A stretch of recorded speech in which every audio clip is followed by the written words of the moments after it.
sa school, bagong posisyon sa community. From being a bakasyonista, naging busy student na sila ngayon. Tayo ganun din po.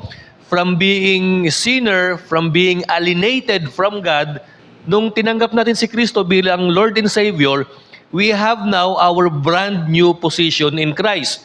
So pagka meron tayong bagong position kay Christ, of course, may kalakip yan na bagong assignment kay Lord. Kaya nga ito yung ating title ngayon Our Assignment in Christ. Nagkaka-assignment ang isang tao, bakit? Dahil sa siya ay estudyante. Ang Kristiyano, nagkaka-assignment dahil meron tayong bagong posisyon kay Christ. Hindi mo pwedeng gawin itong assignment na ito if you don't have the new position in Christ or if you don't recognize Christ as your Lord and Savior. Tama po ba? Magkakaroon ka lang ng assignment kay Kristo kapag inassert mo yung iyong posisyon kay Christ. So sabi mo sa katabi mo, may assignment tayo ngayon kay Christ. Ayan, may assignment tayo. Yung iba siguro parang iniisip ninyo, sana hindi na lang ako naging Kristiyano para wala akong assignment kay Christ. Ayan, wag naman gano'n, Baka may asisipin ninyo, sana din ako naging Kristiyano para wala akong assignment kay Lord, para wala akong homework. Hindi. Because of your new position na ibinigay sa'yo ng Panginoon, actually, ang ganda ng position natin kay Lord we are adopted children of God. We are sons of God, mga kapatid. Ang ganda, we are saved by grace. Ngayon, tignan natin itong Hebrews 10:19 to 25. Tignan natin yung ating bagong position kay Christ. Let us read yung verse 19 po muna. Dito sinabi ni Apostol Papa, actually nung author ng Hebrews, yung ating position kay Christ. Sabi niya, therefore, brothers, since we have confidence to enter the most holy place with the blood of Jesus. Ano ang tinutukoy ng author of Hebrews dito? Nung tinanggap natin si Jesus Christ bilang Panginoon at tagapagligtas, na sinacrifice niya yung kanyang buhay sa cross, at dahil sa siya ay namatay para sa ating kasalanan, hindi na tayo magsasuffer sa impyerno. So, ang epekto niyan, bagong posisyon kay Christ. Ano yung dalawang posisyon na sinabi dito ng author of Hebrews according to that verse? Number one, ito po. Ayan, our new position in Christ is a relationship with God through Christ. Ito po, dalawa. We have confidence, mga kapatid.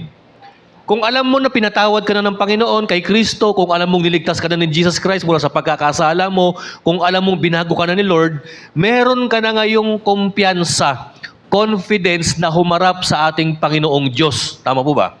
At kung alam mong napatawad na yung mga violations mo, wala ka ng kasalanan, inosente ka na, meron ka ng kumpiyansa at confident ka na humarap sa ating Panginoon. Tama po ba? Alam niyo po mga kapatid, ang mga taong may kasalanan, walang kumpiyansa yan. Totoo yan. Alam niyo ba kung bakit? Guilty totoo yan. Pagka merong mga estudyante na nahihiya sa teacher, ganun maglakad sa school, walang assignment yan, mga kapatid. Tama po ba? Pag merong mga estudyante na naglalakad, na kasagsagan naman ng pasok, nagtatago doon sa gilid-gilid, naglalakad sa labas ng kalsada, hindi pumasok ng school yan. Nag-cutting yan. Guilty, mga kapatid Meron ako minsan nagbabike ako, may nasalubong akong rider. Ang bagal ng takbo ng motor niya, papalapit sa akin. Sabi ko, bakit kaya ako lalapitan nitong nakamotor na ito, walang helmet? Sabi niya sa akin, Kuya, meron bang checkpoint dun sa dinaanan mo? Sabi ko, wala pero parang meron yata, Tuloy-tuloy siya Alam nyo, ang tao na hindi pa pinapatawad sa kanyang kasalanan, ang tao na may daladalang kasalanan, guilty, natatakot kang humarap kay Lord, mga kapatid. Tama po ba? Pangalawa dito, sabi niya ganyan, dahil sa ating bagong posisyon kay Christ, ano ang dahil kung bakit tayo nagkaroon ng posisyon kay Kristo? We have a great high priest.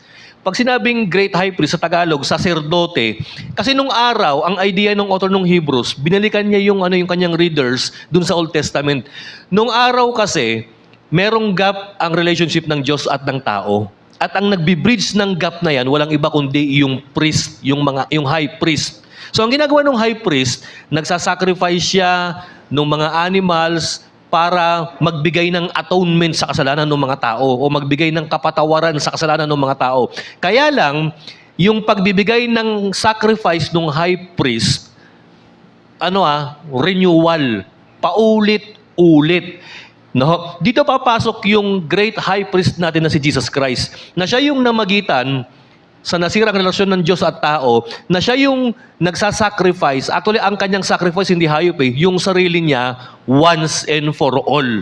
So kung ito pala ang bagong position mo kay Christ, dapat kapatid, meron ka ng confident na mag-pray kay Lord, meron ka ng kumpiyansa na humarap sa Kanya, na maglingkod sa Kanya, at saka dahil ang dahilan pa, meron kang great high priest na si Jesus Christ na nag-sacrifice, and at the same time right now, He is interceding in every mistakes that we commit, in every sin that we might commit, mga kapatid.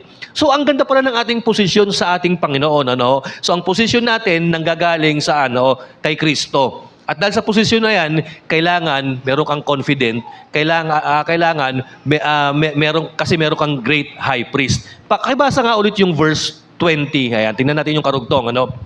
By a new living way open for us through the curtain that is His blood. Ayan, Ibig sabihin kasi, nung araw kasi church, imagine niyo itong room natin, ito yung templo. Ito. Itong kurtinang ito. Imagine mo meron pang kabilang kwarto dyan. Yung kabilang kwarto, ang tawag dyan, kabanal-banalang dako ng templo. Alam nyo, ang nakakapunta lang dyan, ang may access lang dyan, yung high priest. At parang napapasok lang niya yata yan once a year to make sacrifice and atonement sa kasalanan ng mga tao. Pero alam nyo, ang ginawa ng Panginoong Jesus, grabe since He was sinless, He was the Messiah, the Son of God. He went to the most holy place, to the holiest of holies, para i-sacrifice yung kanyang sarili para sa kapatawaran natin. Kaya nga nung namatay si Lord, ano ang istorya? Napunit daw yung kurtina ng templo. Napunit mula tuktok pababa. Ibig sabihin, nung napunit yung kurtina, tayong mga tao na nandito is meron ng access to go through the most holy place, to go through the presence of our holy God, mga kapatid. And imagine this, nung namatay si Lord, ang sabi, ang pagkakapunit daw ng kurtina, pataas, pababa. Bakit pataas, pababa? Kasi pagbaba, pataas, pwedeng punitin ng tao Kaya pataas, pababa, talagang si Lord ang nagpunit mula taas, pababa, doon sa kurtina ng holy place ng templo, mga kapatid. And then in verse 21, karugtong, and since we have a great high priest over the house of God. So nakita nyo, ano ang position natin? We are adopted, child of God. Bakit? Kasi merong high priest tayo na nag-sacrifice para sa atin. So therefore, maging confident tayo pagharap ng ating Panginoon. Ngayon ito na, meron na tayong position. Parang estudyante, from being tenga, nakabakasyon, bakasyonista, enrolled ka na ngayon. Tayo, ganun din, enrolled na tayo ngayon. Ano-ano yung assignment natin? Actually, merong tatlong let us dito Ayan, Our new assignment since we have a new position in Christ. Ano yung assignment natin? Number 1, ito po, tignan po natin dyan sa outline yan. Sabi niya, let us draw near to God. Ayan. Pag sinabing draw near, lalapit tayo kay Lord. Ayan. Ang tanong ko po, bakit kaya tayo pinapalapit kay Lord? O pinapalapit kay Lord. Tingin nyo. Bakit? Alam niyo ba kung bakit dapat tayo lumapit kay Lord? Meron tayong bagong position Meron tayong bagong relationship with God Kapatid, ang isang relasyon na hindi mo binabanding, hindi mo kinocultivate, hindi ka mapapalapit. Kaya dito sinabi ng author ng Hebrews, kailangan mong lumapit para, alam niyo ba yun, magkaroon kayo ng bonding ni Lord, magkaroon tayo ng bonding ni Lord. And tignan niyo yung sabi niya sa verse 22, let us. Hindi niya sinabi na bawat isa sa atin lalapit. Hindi, sabay-sabay tayo. Let us draw near to God. Basahin natin yung verse. Ayan, yung verse 22. Ito sabi niya, let us draw near to God. Actually, merong karugtong Ang paglapit natin kay Lord, kailangan merong sincere hearts, in full assurance of faith, and having our hearts sprinkled to cleanse us from guilty conscience and having our bodies washed with pure water. Diyan muna tayo. Focus tayo dyan sa verse na yan. Sabi ng author ng Hebrews, paglalapit tayo kay Lord, ayan, kailangan meron tayong sincere hearts. Ano ibig sabihin ng sincerong puso? Totoong puso, honest heart. Na, kumbaga, wala ka nang maitago eh. Wala ka nang maisikreto kay Lord eh. Kasi si Lord, lahat naman ng bagay, alam niya eh. Ano, kung yung kapwa nating tao hindi nalalaman ang laman ng puso natin, si Lord wala kang maitatago kay Lord, kapatid. Kayang ma-scan ni Lord yung laman ng puso mo, kapatid. Kasi may CCTV si Lord, nakakaiba. Kaya niyang ma-detect kung anumang tinatagot, sikreto mong kasalanan, galit, o sama ng loob. Alam ng Panginoon yan. Alam ng Panginoon kung ano talaga totoong motibo ng iyong puso. So, ang sabi ng author, hindi kung lumapit na tayo kay Lord na may sincere hearts, na open hearts. At ito pa sabi niya, in full assurance of faith. Alam niyo ba bakit binugtong yung term na full assurance of faith? Alam niyo ba kung bakit? Kasi nakabase ang faith natin kay Lord, kay Jesus Christ. At ang sabi po rito, having our hearts sprinkled, nalinisan na po, to cleanse us from a guilty conscience. So biruin mo, no, dahil sa nilinis na ng Panginoon yung puso mo, pinatawad ka na niya, abay dapat wala na yung mga sama ng loob dyan. Wala na yung mga tampo dyan. Ayan, wala na yung mga grudges dyan. Yung mga grudges, yung mga hinanakit, yung mga hatred, wala na. At wala na rin dapat, mainly, yung takot dyan. Kasi nilinis na ng Panginoon eh. At ang sabi pa po rito, yung huli, tingnan nyo, and having our bodies washed with pure water. Alam nyo, ano ibig sabihin yan?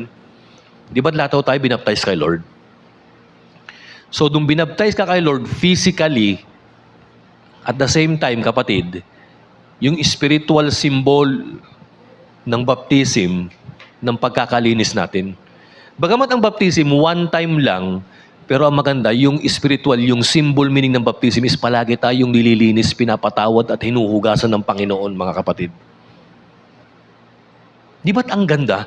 So kung ganyan pala ang position mo kay Christ, bakit hindi ka lalapit? Bakit hindi ka mag-church? Bakit hindi ka magpe-pray? The problem with us Christians, bagamat may position tayo kay Christ, hindi natin ginagawa yung assignment natin. O bakit? Tingnan nyo na to, no? Ikaw ba, kapatid, kamusta prayer life mo? Pastor, napapapray lang ako pag hinahabol na ako eh. Napapapray lang ako pagka medyo natatakot na naman ako sa gera ng Iran tsaka ng Israel. Ayan, Minsan may nagpakita nung nakita ko yung Jollibee rito sa harapan. Sabi ko, ano na nangyari sa Jollibee? Mukhang nasabugan yata ng missile ng Iran. Sabi ko, nakakatakot na. Sabi ko, pati dito umabot ang missile. Niloloko ko si Jaina. Hindi naman, sabi niya. So yan po mga kapatid. Anong ibig sabihin nito, no? Lumapit tayo kay Lord. Kasi na-sprinklean ka na eh. Kasi nahugasan ka na eh. Hindi ka na dapat mahiya at matakot lumapit kay Lord kasi nalinis ka na. Nasacrificean ka na ni Lord. Ayan. So ang sabi ng author ng Hebrews, number 1 na gagawin natin because of our new position in Christ, let us draw near to God. Okay, pangalawa, ito po, doon sa outline. Ano yung pangalawang dito? Pangalawang assignment natin. Let us hold fast. Pag sinabing let us hold fast, hindi yung hawakan mo ng mabilis. Kasi parang yun ang ibig sabihin nito eh. Hawakan mo ng, bilisan mo yung paghawak. Hindi, ang sabi nito, let us hold fast. Yung term na fast, hindi lang sa mabilis yan ha. Pag sinabing fast, panghawakan mo, panindigan mo na may kalakasan o higpit. Di ba kung minsan pag sinabing fasten your seatbelt, ang ibig sabihin po niyan, laksan mo yung seatbelt mo. Hindi naman niya sinabing pag sinabing fasten your seatbelt, bilisan mo yung pag-seatbelt. Ibig sabihin yung fasten your seatbelt, malakas yung yung seatbelt mo ang magpapalakas sa'yo, mag-firm sa'yo. Kung baga gusto niyo sabihin dito, let us hold firm. Let us hold firm. So biruin mo, number 1, pinapalapit na tayo kay Lord, Kasi dapat maging close tayo kay Lord eh. At yung ating relationship kay Lord, yung pagiging near natin kay Lord, kailangan ma-maintain yan ng prayer, ng fellowship with the body of Christ, worship, ma-maintain yan. Ang sabi naman dito, next, let us hold fast. Panghawakan mo yung faith mo. Bakit sinabi ng author of Hebrews na kailangan maging matibay tayo sa paghahawak sa ating pananampalataya? You know what? Kasi nung sinulat po ito, ang pinakamalaking problema ng mga early Christians during that time was persecution. Oh, illegal ang Christianity. Bawal mag-church. Bawal si Jesus Christ. Bawal mag-cell group. Bawal mag-preach. Bawal makinig ng mga Christian song nung araw, kapatid. Nung panahon nila. Kaya sinasabi niya that let us hold fast. Tayo, hindi man persecution yung nakakapag-detach sa atin, sa ating pananampalataya kay Lord, hindi man persecution. Alam niyo kung ano kuminsan? Kuminsan yung pagiging busy natin. Kuminsan yung tukso ng sanlibutan, mga kapatid. Ano, kuminsan, inaalis tayo ng demonyo. Kuminsan ito, dinidistract tayo ng demonyo sa ating pananampalataya para mawala tayo at manlamig at mawala yung ating init ng paglilingkod kay Lord. Ayun ang ginagawa ng demonyo eh. Pag hindi na tayo kayang directly ihulog, itempt at mahulog sa kasalanan, ang gagawin niya, he will distract your faith. At ang ending, pag na-distract na ang faith mo, unti-unti ka nang hindi makakakapit sa pananampalataya mo. Kaya ang sabi ng author ng Hebrews, let us hold fast. Tibayan mo yung pagkakakapit mo, kapatid. Tama po ba? May nabasa ako, sabi nila, pagka ang unggoy daw binabagyo, tumitibay daw ang kapit niyan, mga kapatid. Pag ang Kristiyano ba binabagyo na nangyayari? Bumibitaw pa tayo sa kapit? O lalo tayong napapakapit? Ano ho? Biro mo yung unggoy daw, lalo daw kumakapit sa puno eh. Nakakapit yung kanyang kamay, yung kanyang paa, pati yung kanyang buntot nakapalupot daw eh. Ayan, sabi mo sa katabi mo, tinalo pa tayo ng unggoy ah. Ayan, ano ho? Mga kapatid, let us hold fast sa ating faith. Ayan, kailangan huwag kang bibitaw. Ayan, let us hold fast. Basahin ho natin, ano? Tingnan natin dito, ano sabi niya, ano? Sabi rito, let us hold unswervingly. Ang sabi po rito, mga kapatid, unswervingly, hindi unservingly, ah. Kasi baka mamaya mabasa natin, uy, let us hold unswervingly. Hindi na ako magsaserve. Hindi, ang sabi, unswervingly. Ayan. Pag sinabing unswervingly, actually ginagamit ito sa ano eh, sa driving term. Di ba may mga violation yung sa, ano, yung mga driver, yung pag nagsuswerve. Di ba? Kunya nag-alanganin. Kumbaga parang, akala mo, ito na pala yung Malinta exit, papasok ka, nabasa mo, hindi pa pala Malinta exit, ano, San Fernando exit pa pala sa Pampanga. Babalik ka ulit, mga kapatid, pag-ganon-ganon ka. Ayan, ano. Ang sabi dito ng author ng Hebrews, kailangan huwag ka raw magsuswerve sa pananampalataya mo. Kailangan straight ka lang doon sa pag-asa na i-profess mo. Pag sinabing hope that you profess, yung bang dineclare mo to the whole world that, hey, I am a Christian. Hey, until the day I die, Jesus is my Lord and Savior. Yan po yung profession na ginawa mo. At ang sabi niya, bakit ka kailangan mag-hold ng matindi? Kasi yung nangako, faithful na gagampanan niya yung ipinangako sa atin. So wag tayong magsuswerve. Yung bang to the left, to the left, to the right, to the right. To the front lang ho tayo, mga kapatid. Tama po ba? No? Alam nyo, ang example ng Christian na nagsuswerve, ito, papunta ka na sa church, mamaya-maya, ting, gano'n yung messenger mo, sinilip mo, Mare, busy ka ba? Tara, punta tayong SM, lilibre kita. Uy, imbis na papunta ka na sa church, mag-SM ka na ngayon. Ayan, nag-swerve, kapatid. Tama po ba? Imbis na papunta ka na sa church, kabataan, mamaya-maya nag-ting, gano'n na naman yung messenger mo. Tol, nakapagpa-reserve ako ng ng basketball. May laro tayo ngayon sa TOWA. Ayan. Laro ka na. Siyempre, ikaw, nakabihis ka na, nakapantalong ka na, nakagaya ka na pan-church, sasabihin mo naman, papunta ka na sa church magsuserve ka na ngayon yan.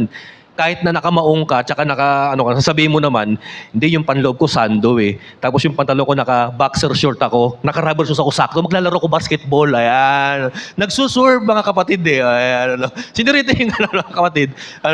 Yung papunta ka na sa church, Mamaya-maya biglang nagtunog yung biglang may kumontak sa'yo, nandito ako sa SM, nandito ako sa pupuntahan natin, magsuswerve ka ngayon. O, suswerve ka na. Tingnan na to, biblical sabi eh. Sabi ng author of Hebrews, let us hold unswervingly. Ayan, huwag kang nagsuswerve. Yan.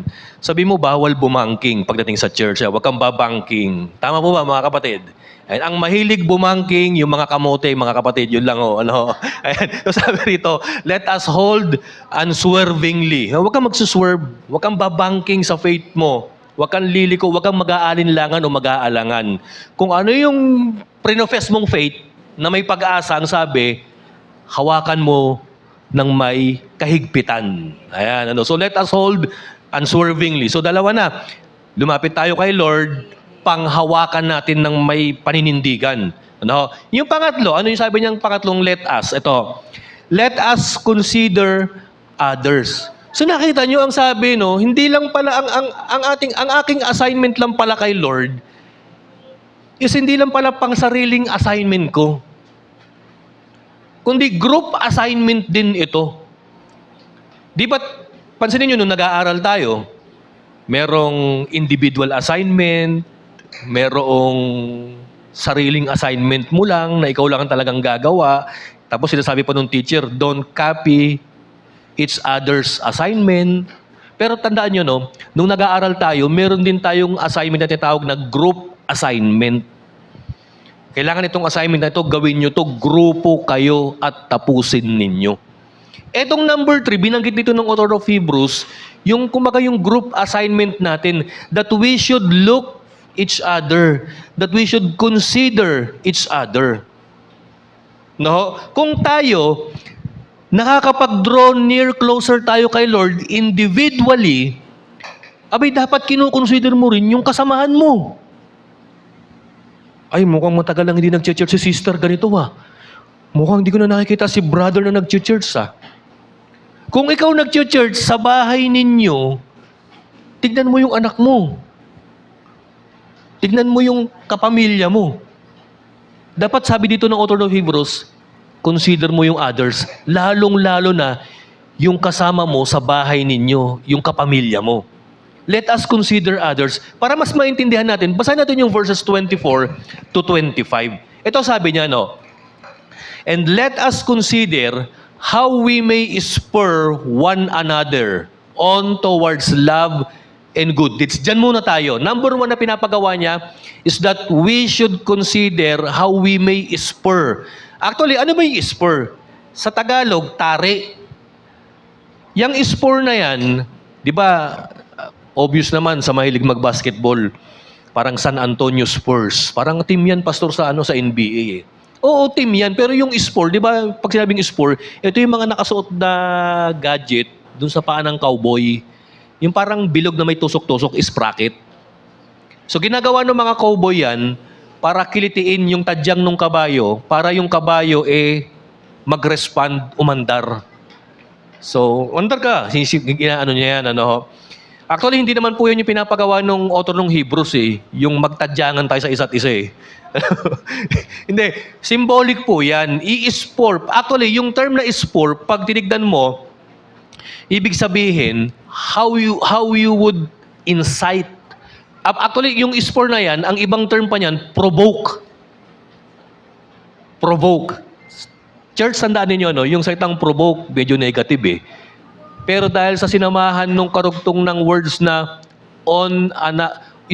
provoke one another on towards love and good deeds, yung salitang spur, yung salitang provoke, incite, gumaganda ang meaning. It is simply because it was connected on love and good deeds.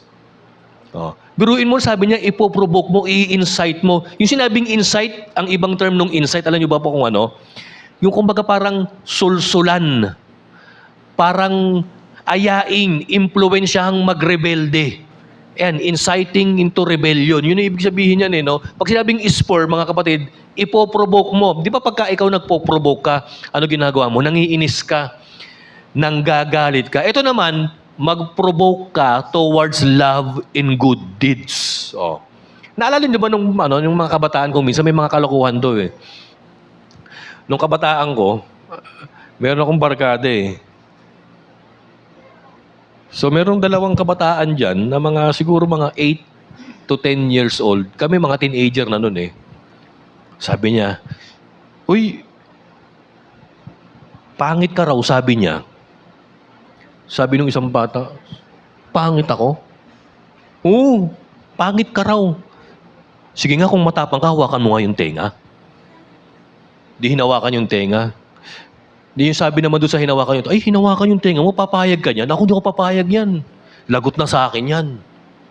Mamaya-maya yung dalawang bugoy na bata, nag-away na, nagsuntukan na.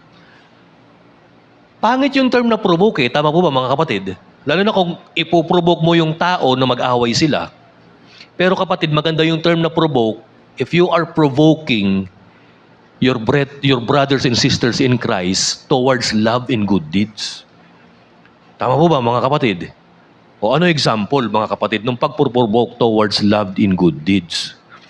Uy, kawawa naman yung kapatid natin. Tara, dalawin natin. Ayan. Uy, kawawa naman siya. Tara, ipag-pray natin. O, yan yung pagpuprovoke ng love and good deeds, mga kapatid. Tama po ba? Alam niyo po, pagdating sa pagpuprovoke sa kasamaan, madali eh. Gumawa ka lang ng fake news, nakapag-provoke ka na ng kasamaan eh. Tama po ba? Magkwento ka lang ng intriga at chismis, nakapag-provoke ka na ng kasamaan eh. Pero mahirap mag-provoke ng love and good deeds. Tama po ba mga kapatid? Kagaya ngayon, ako ang ginagawa ko, I am provoking you towards love and good deeds. Tama po ba? Ano? So ang sabi ng author of Hebrews, hindi, i-consider din natin, hindi lang tayo lalapit kay Lord, hindi lang tayo magiging matibay sa pananampalataya natin, kundi ayain natin ang mga kapatiran natin na sama-sama tayong mag-ibigan at gumawa ng kabutihan. O, biruin mo, no? Ano yung susunod na i-spur pa? Sa verse 25, sabi pa ng author ng Hebrews, ito pa.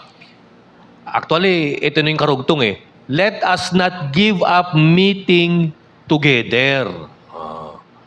Kung sa eskwelahan, may school attendance, sa church bagamat wala, pero parang maganda meron. Tama po ba? Hindi. Ito sabi ng author ng Hebrews, huwag kang magbibitaw o yung bang wag mong tigilan yung pagche-church, yung meeting. Ano ba yung meeting? It might be yung corporate worship every Sunday, it might be yung cell group ninyo, yung mga gawain patungkol sa Diyos. Huwag mong i-give up yung meeting ninyo. Ito pa ang sabi niya, as some are in the habit of doing. Uy, ibig sabihin pala, yung iba ginawa ng habit na wag nang mag-church. Mga kapatid. Ano ho? Pero ang sabi pa niya, but let us encourage one another and all the day, and all the more as you see the day is approaching. Balik tayo sa outline, ano?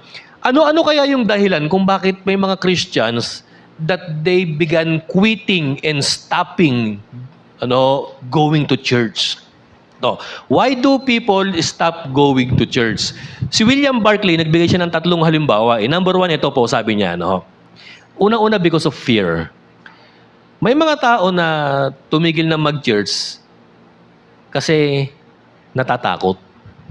Ano yung explanation niya? Tingnan natin, A Christian may be ashamed to be seen in church because he may live or work among people who ridicule the followers of Christ.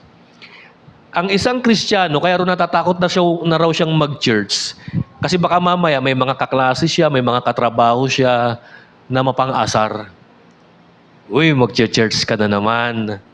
Ikaw baka lumagpas ka na sa langit niyan. No? Di ba't minsan mahirap yung ganun eh. Para lang hindi ka nila asarin, i-compromise mo yung pag-attend mo ng church. No? Nangyari na ba sa inyo yan, mga kapatid? Yung bang habang nag-church ka, kinakantahan ka nung tropa mo, yung kanta ni Black Jack. Kakanta ka ng good boy, ang bait mo naman, sana kunin ka na ni Lord. Di ba nakakaano yun, mga kapatid? Siyempre, para wag ka na lang asarin, para tantanan ka na lang, you also stop going church, mga kapatid. Pero dapat hindi tayo maging ganun eh. Dapat ang stand natin, kaya nga ang sabi ni Paul, let us hold fast eh. to the hope of the hope that we profess. Sabi niya, alam mo pagka ganun inaasar ka, hayaan mo silang mang-asar, sila rin ang titigil. Sige, kumanta ka pa. Mag-church ako, mag-church. Mag-church na ako. Sige, asar, kanta na. Dapat ganun tayo katindi, mga kapatid eh. Tama po ba? So yung iba, kaya siguro natatakot ng mag-church, kaya natitigil na sa church, kasi pinipersecute, nire-ridicule, inaasar, o kaya nape-pressure kung minsan. Minsan sasabihin pa sa atin, o di ba Christian ka, mabait ka, dapat hindi ka ganyan. O di ba? Minsan, i-challenge pa nila tayo eh. Sige nga, kung Christian ka, kung mabait ka, pautangin mo nga ako. O, di ba? Minsan nakakaano eh. Para lang hindi ka mautangan, hindi na ako mag-church. Sino dito yung nakaka-relate, mga kapatid? O, tama po ba? No? Sometimes, we don't want to go to church, it is simply because of fear. Pero hindi, magpakatapang ka. Ano ngayon? Ano ngayon kung anong pang-blackmail ang ginagawa nyo sa akin, kung anong pangangantyaw ang hinasabi nyo sa akin. Dapat kapatid, ang i-consider mo, I would rather fear God than men. Di ba? Dapat ganun ang mindset nating mga Christians. Ano? Okay, pangalawang bagay kung bakit ang tao takot ng mag-church o ayaw mag-church. Ito po. Because of fastidiousness. Medyo malalim yung term na English, pero ang ibig sabihin ng fastidiousness, yung mga tao na mahilig sa detalye, yung maselan, yung, tawag dito, yung, nasa dulo na ng dila ko eh. Pag sinabing fastidious, maselan, no? Maselan nga, mabusisi. Ayan. Ano ibig sabihin ito? Sabi ko po rito, tingnan nyo to, next. He may disconnect from people who are not like of himself. Ibig sabihin, itong mga taong mabusisi sa church, meron silang, kailangan pagpunta nila sa church, kailangan nandun lahat yung hinahanap nila. Kailangan nandun lahat yung ini-expect nila. Na kailangan pagpunta ko sa church, kailangan maganda yung aircon, kailangan maganda yung kantahan, kailangan ma-entertain ako sa message, kailangan masaysayahan ako. Pagpunta ko sa church, kailangan lahat kakamayan ako. Ayan. So people stop going to church because of what? They disconnect from people who are not like of himself. Ito paano? Meron paniniwala itong mga taong ito na gusto nila, ang taong makasama nila sa church, pareho nila ng mindset. Pareho nila ng mindset. Parang ako po, nung unang salpak ko sa seminary, pagpasok ko ron, sabi ko, ako lang ang mahilig sa rock music. Pagpasok ko ron, ako lang ang hindi nagpe-pray. Ako lang ang hindi pa-baptize.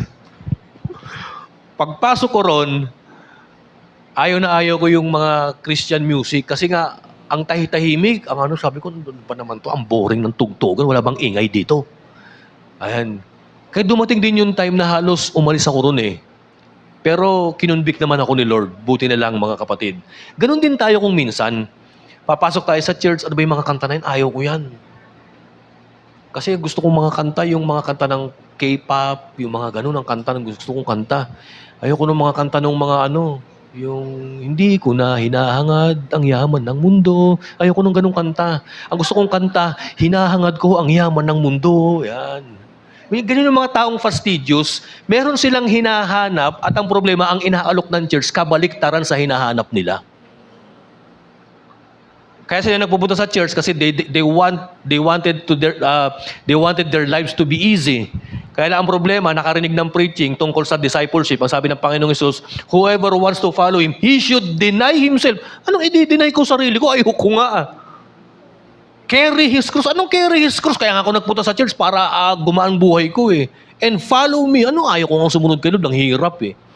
So nakita niyo mga kapatid, may mga tao kaya tumitigil sa church kasi they don't want to be converted. They don't want to change, mga kapatid. At ayaw nila yung mga tao na hindi nila kapareho ng pamumuhay, na yung taong kasama nila sa church nagbabago na, pero meron silang sariling paninindigan. Details about small things, mga kapatid. Pangatlong dahilan kung bakit ang tao po hindi na nag-church, ito po, because of conceit. Minsan may pride din eh. Ano ibig sabihin nito? Tingnan po ninyo ito, He believed that he doesn't need the church and that he is intellectually beyond the standard of preaching of the church. Bakit pa ako mag-church? Mas matalino pa ako sa pastor nila eh. Oh. Bakit pa ako mag-church? Mas magagaling ako sa kanila. Tsaka mas marami ang alam kong sa mga Bible. Ayan. Bakit pa ako mag-church? Pinagdaanan ko na yan eh. Di ba? Bakit ako mag-church?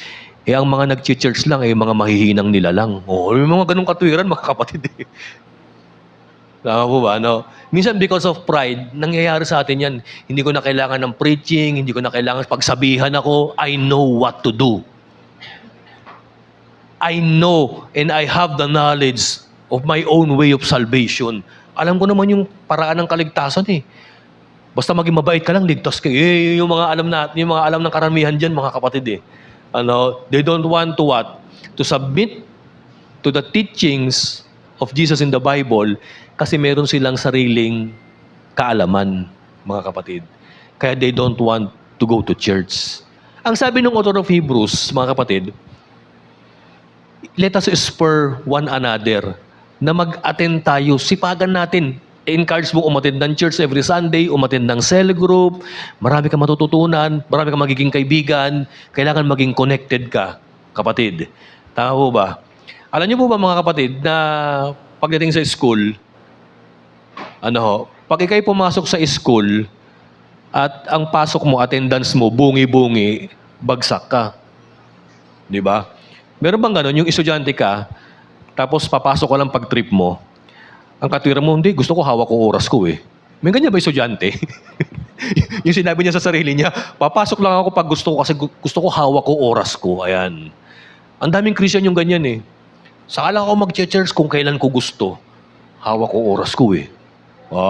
Di ba mga kapatid? Hindi, ang sabi ng author ng Hebrews, let us encourage one another towards good deeds. At huwag nating kalilimutan yung pagkakatipon-tipon, sabi niya sa Tagalog. Okay, next, balik tayo dun sa verse. Ano pa ba? Bakit tayo binibigyan ng paalala ng author of Hebrews? Dun sa last verse, sa verse 25. Tingnan natin ito, So, mag-recap tayo. Magkaroon tayo ng ngayon, Anong tatlong bagay na pinag-utos niya dahil mayroon tayong position kay Christ? Yan ang summary. Tingnan natin yan. Sige, paki-flash. We are to draw God together. We are to work together. And we are to worship together. Actually, yan yung pinaka-summary nung sinasabi ko, yung may mga let us na yan eh. So, lumapit tayo kay Lord. Sabay-sabay tayong magpakalalim. Tapos ito pa, sabay-sabay tayong mag-work together. Mag-encourage, mag-admonish to one another, mag-spur one another. Yan. At sabay-sabay tayong lumapit at magsamba sa ating Panginoon. Bakit kaya ganyan yung encouragement ng author of Hebrews? Tingnan natin yung verse 25, yung last part. Ito ang sabi niya. Okay, tingnan natin yung verse 25. Yan, sa Bible. Yan. Meron siyang sinabi. Bakit? Ito, yung may dash. And all the more as you see the day approaching. Ano ibig sabihin yan? Ano yung the day approaching? Bakit kailangan natin magpakalalim? Bakit kailangan natin lumapit palalo kay Lord? Bakit kailangan natin umattend pa ng church? Dapat kailangan pa natin maging mag-stay connected kay Lord at sa congregations niya, sa assembly niya. Bakit? Ang sabi, the day approaching. Yang day approaching ng dalawa, ibig sabihin niyan dalawa. Unang-una, it might be papalapit na ang pagbabalik ni Lord. Sana kapatid, matagpuan tayo ng Panginoon sa pananampalataya natin, na nag-i-improve tayo, na nagiging better person tayo sa ating pananampalataya. Pwedeng yung pagdating ni Lord eh. Pangalawa, alam nyo kung ano yung day approaching, nalalapit na yung kamatayan natin. Actually, the moment ang tao isilang, he is destined to die. Maglingkod ka na kay Lord, hindi mo alam, baka mamaya bukas mawala ka na. Magkaroon pa tayo ng failure grade kay Lord. The day is approaching, kapatid. Kailangan anong sabi niya? Let us draw together. Sabi niya ganyan eh. Tapos, let us spur one another. Ang daming let us yung kanyang sinabi rito na kanina lamang pinag-aralan natin, mga kapatid. So dito na ho tayo matatapos. Conclusion, mga kapatid. Ayan, ano. Ano ba ang huling words? Ito sabi po, sa panahon na meron tayo, in the time we have, sa oras na meron tayo, it is our duty to do all the good we can, to all the people we can, and in all ways we can. Sa Tagalog, sa mga nalalabi nating oras, sa mga natitira nating oras, isa sa mga trabaho natin, gampanin o duty and assignment natin is gumawa ng tama sa lahat ng kakayanan natin, sa lahat ng tao, mga kapatid. Gawin na natin yung tama. Ano?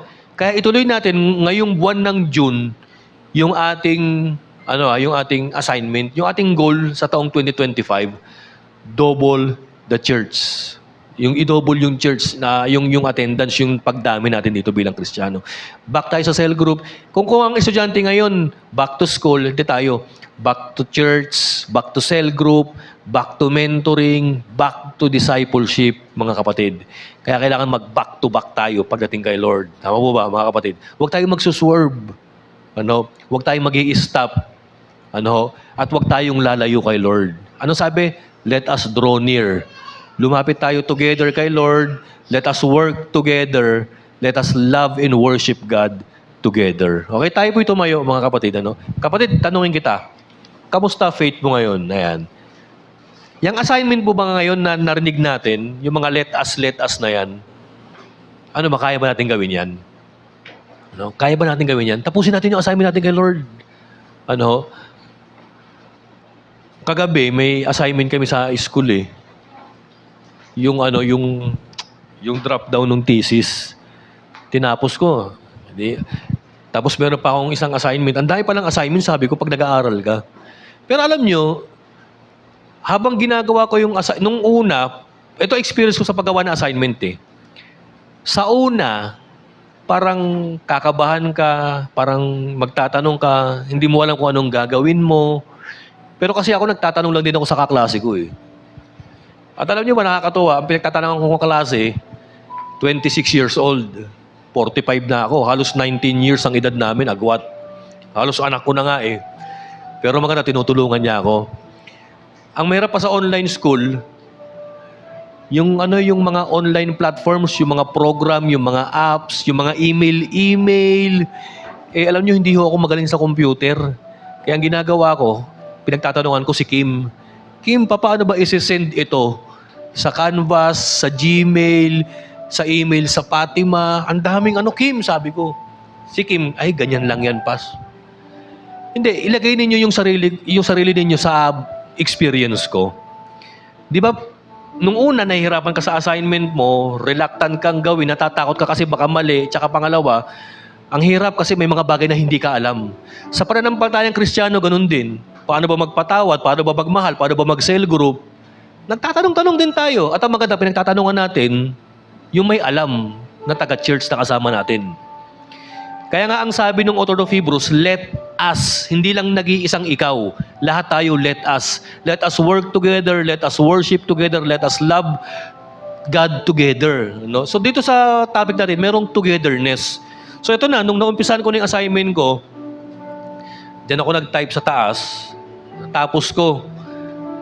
Tapos pinaturo ko kay Kim kung paano ipapasa online, na ipasa ko na. Alam niyo nung naipasa ko na, ang sarap sa feeling. Sabi ko, yes! Nagawa ko yung assignment ko. How much more pa kaya kung nagawa natin yung assignment natin kay Lord? Tama po ba?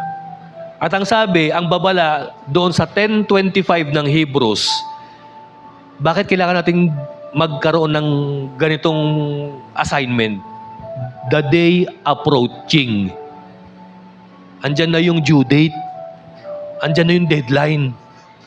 Nandyan na si Lord. Wala ka pa assignment.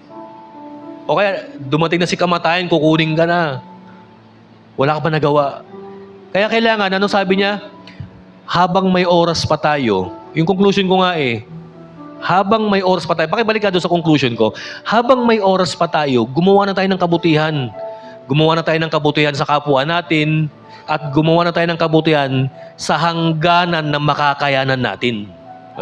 So biruin mo, in the time we have, It is our duty, our assignment to do good or to do all the good we can to all the people we can and in all ways we can, mga kapatid. So habang may oras pa tayo, habang wala pa si Lord, habang wala pang deadlines, due dates, habang malakas pa tayo, grabe, in everything that we have, let us do our assignment for the Lord, mga kapatid. Alam niyo, pag nagawa natin yan, ang reward ng Panginoon, graduation in heaven.